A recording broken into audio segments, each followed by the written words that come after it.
शादी के बाद पत्नी का बॉयफ्रेंड, पति पत्नी और वो। एक लड़की की शादी उसकी बिना मर्जी के एक सीधे साधे लड़के से हो जाती है, जिस लड़के के घर में उसकी माँ के अलावा और कोई नहीं था। दहेज में लड़के को बहुत सारा सम्मान और पैसे भी मिले थे, लेकिन लड़की किसी और लड़के से बेहद प्यार करती थी। अब लड़की की शादी बिना मर्जी के तो हो ही गई थी और अब वह अपने ससुराल आ गई थी। तभी सौगात के वक्त लड़का दूध लेकर कमरे में आता है और उस लड़की यानी अपनी पत्नी के पास बैठ जाता है। तभी उसकी पत्नी गुस्से से अपने पति से कहती है, क्या तुम मुझे अकेला छोड़ सकते हो? उसकी ये बात सुनकर उसका पति बहुत दुखी होता है, लेकिन फिर भी वह खुशी खुशी ये कहता है, नहीं तुम आराम करो, मैं तो सिर्फ तुम्हारे लिए दूध लेकर आया था। यह कहकर वह कमरे से बाहर चला जाता है। लड़की मन मारकर ही रह जाती, क्योंकि लड़की चाहती थी कि उसने झगड़ा क्यों नहीं किया, ताकि वो उस गवार से तलाक ले सके। अब लड़की को ससुराल में 3-4 दिन हो गए थे, मगर वो तो बस पूरा दिन फ़ोन पर बॉयफ्रेंड से बात करती थी और इधर लड़के की माँ बिना शिकायत करे दिन भर घर का सारा काम करती थी। वह सबके लिए खाना भी खुद ही बनाती थी, फिर भी उसकी माँ के चेहरे पर हर वक्त मुस्कुराहट ही रहती थी। लड़का एक कंपनी में छोटी सी नौकरी करता था। वह बेहद ही ईमानदार और मेहनती था। सुबह अपने काम पर जाता और शाम को थका हारा घर आता, मगर उसकी पत्नी उसे एक गिलास पानी भी नहीं पूछती थी। अब लड़के और लड़की की शादी को करीब 1 महीना हो गया था, मगर अब तक वह दोनों एक साथ कभी नहीं सोए थे। वैसे लड़का बहुत ही शांत स्वभाव का था, इसलिए वह अपनी पत्नी को कुछ भी नहीं कहता था। फिर भी वह अपनी पत्नी को खुद ही खाना डालकर देता था, मगर उसकी पत्नी उसके साथ बैठकर खाना कभी भी नहीं खाती थी। वह अपना खाना अपने कमरे में अलग बैठकर खाती थी। लड़की को दहेज में एक स्कूटी भी मिली थी। लड़का जैसे ही अपने काम पर निकल जाता, उसके आधे घंटे के बाद ही लड़की भी अपनी स्कूटी लेकर अपने बॉयफ्रेंड से मिलने चली जाती थी और उस लड़के के आने से पहले ही वो अपने ससुराल वापस आ जाती थी। एक दिन लड़के की काम की छुट्टी थी और वह घर पर ही था, तो लड़की ने अच्छे भले खाने को भी गंदा कह के अपनी सासू माँ को उल्टा सीधा कहकर खाने को बाहर फेंक देती है। ये सब देखकर लड़के को बहुत ही गुस्सा आता है और वह गुस्से गुस्से में अपनी पत्नी पर हाथ उठा देता है, मगर उसकी माँ फिर भी अपने बेटे को ही डांटती। इधर लड़की को झगड़े को एक बहाना ही चाहिए था, जो कि उसे मिल गया था। तभी वो बिना बोले अपनी स्कूटी लेकर अपने बॉयफ्रेंड के पास चली जाती है और अपने बॉयफ्रेंड के पास जाकर कहती है कि अब एक पल भी मुझे उस घर में नहीं रहना। आज उस गवार ने मुझ पर हाथ उठाकर अच्छा नहीं किया। तभी उसका बॉयफ्रेंड कहता है, अरे तुमसे तो मैं कब से कहता हूँ कि तुम भाग चलो मेरे साथ कहीं दूर, मगर तुम हो कि आजकल पे ही लगी रहती हो। तब लड़की कहती है कि शादी के दिन मैं तुम्हारे पास आई थी तो तुम्ही ने तो वापस घर लौटाया था मुझे। बॉयफ्रेंड ने कहा, खाली हाथ हम दोनों कहाँ तक भागेंगे, तुम ही बोलो। मैंने तुमसे कहा था कि कुछ पैसे और गहने साथ ले लो, और तुम हो कि खाली हाथ ही मेरे पास आ गई थी। आखिर दूर एक नई जगह में ज़िंदगी की शुरुआत करने के लिए पैसे तो चाहिए ना।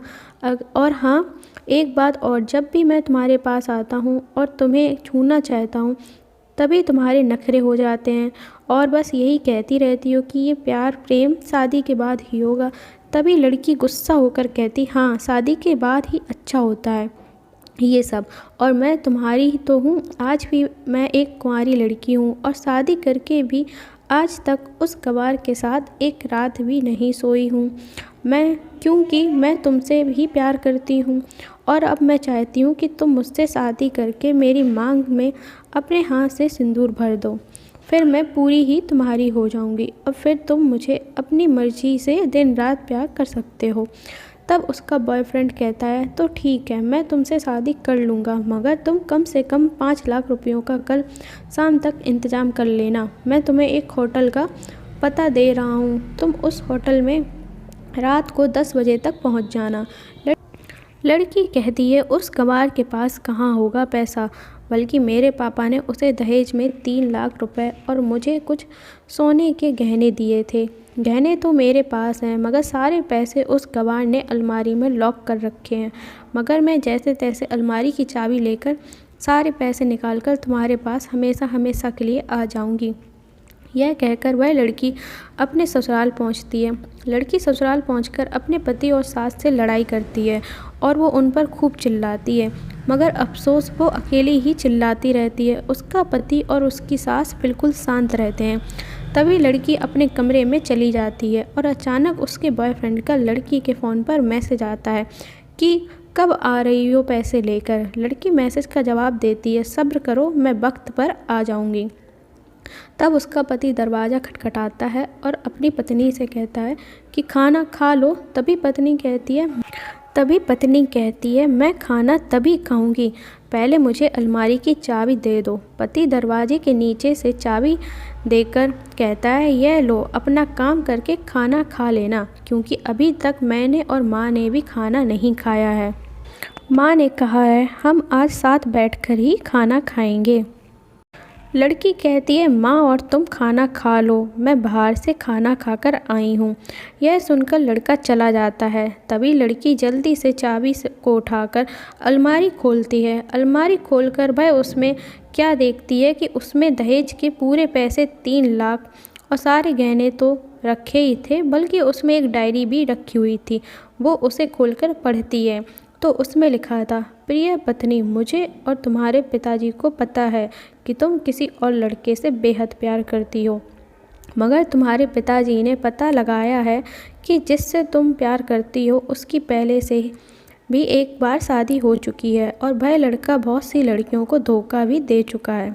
पर आपके पिताजी आपको उस लड़के के बारे में कुछ भी ना बता सके, क्योंकि उन्हें पता था कि ये जो इश्क का नशा है वह हमेशा अपनों को गैर और गैरों को अपना बना देता है।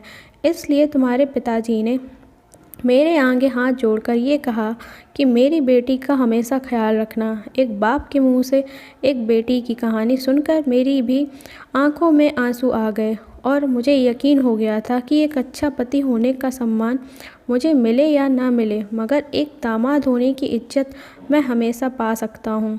और मुझे दहेज में मिले सारे पैसे और सोने के गहने मैंने तुम्हारी अलमारी में रख दिए हैं, क्योंकि दहेज के नाम से मुझे नफ़रत हो चुकी थी। इस दहेज के कारण ही मैंने अपनी बहन और पिता को खोया था, और मेरे पिता के अंतिम शब्द भी यही थे कि किसी बेटी के बाप से कभी 1 रुपया भी दहेज ना लेना। और उस डायरी में यह भी लिखा था कि तुम मुझसे आज़ाद हो और तुम कहीं भी जा सकती हो। डायरी के बीच पन्नों में तलाक के पेपर रखे हैं, जहां मैंने पहले ही अपने साइन कर दिए हैं। जब तुम्हें लगे कि अब इस गंवार के साथ नहीं रहना, तब तुम भी इस तलाक के पेपर पर साइन करके अपने सारे पैसे और जेवर लेकर जा सकती हो। लड़की डायरी पढ़कर हैरान थी और परेशान भी थी। ना चाहते हुए भी उसके गंवार पति के शब्दों ने उसके दिल को छू लिया था। अब वो ना चाहते हुए भी गंवार पति के अनदेखे प्यार को वह महसूस करने लगी थी। वह फूट फूट के रोने लगी। डायरी में आगे लिखा था कि मैंने तुम्हें इसलिए मारा क्योंकि आपने माँ को गाली दी, और जो बेटा खुद के आगे अपनी माँ की बेइज्जती होते सहन कर ले, फिर वह बेटा ही कैसा। इसलिए मुझे माफ़ कर देना, क्योंकि मेरे लिए माँ का दर्जा सबसे बड़ा है, और आपको मैं दुल्हन बनाकर अपना हमसफ़र बनाने लाया हूँ। आपसे ज़बरदस्ती करने नहीं, आपको मुझसे प्यार हो ना हो, लेकिन मैं अंत तक सिर्फ आपसे ही प्रेम करता रहूँगा। अब फैसला तुम्हारे ही हाथों में है। अब लड़की दुल्हन बन चुकी थी और उसकी आंखों से आंसू बह रहे थे।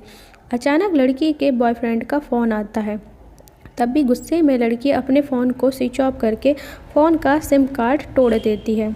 अब उसे सब समझ आ गया था कि जिससे वह बेहद प्यार करती थी, उसे तो सिर्फ पैसों से ही प्यार था, और सच्चा प्यार करने वाला तो मेरा पति ही था, जिसने सिर्फ मेरे पापा की इज्जत रखने के लिए ही उससे शादी कर ली, और उसे मेरा एक बॉयफ्रेंड है पता होने के बाद भी मुझसे इतना प्यार किया। मैं अपने पति का प्यार क्यों नहीं समझ पाई।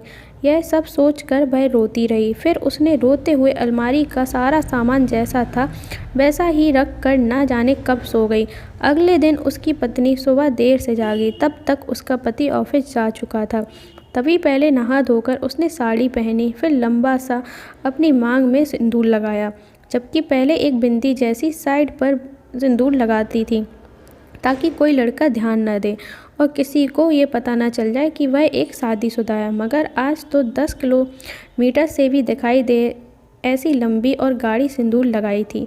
फिर उसने अपना मंगलसूत्र पहना और किचन में जाकर सासू माँ को ज़बरदस्ती कमरे में आराम करने देती है और ख़ुद अकेली सबका खाना बनाती है।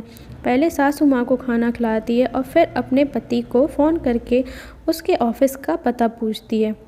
उसका पति उसको ऑफ़िस का पता देते हुए सोचता है कि कहीं उसकी पत्नी ने तलाक देने का फ़ैसला तो नहीं कर लिया, मगर उसे कहाँ पता था कि वो अब सुधर गई है और उसे ही अपना पति मान चुकी है।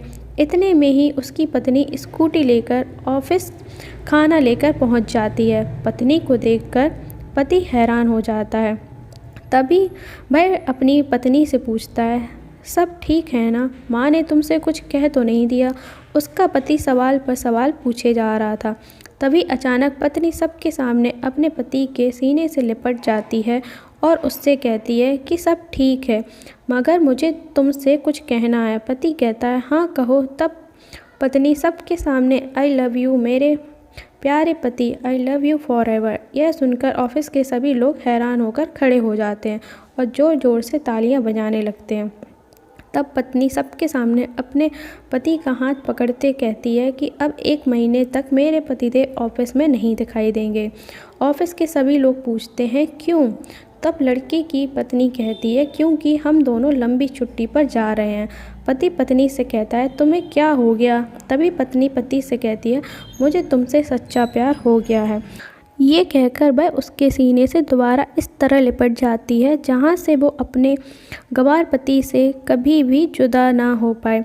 तभी उसका पति भी बहुत खुश हो जाता है और फिर वो दोनों अपने घर चले जाते हैं और खुशी खुशी अपना जीवन बिताते हैं और हमेशा खुश रहते हैं।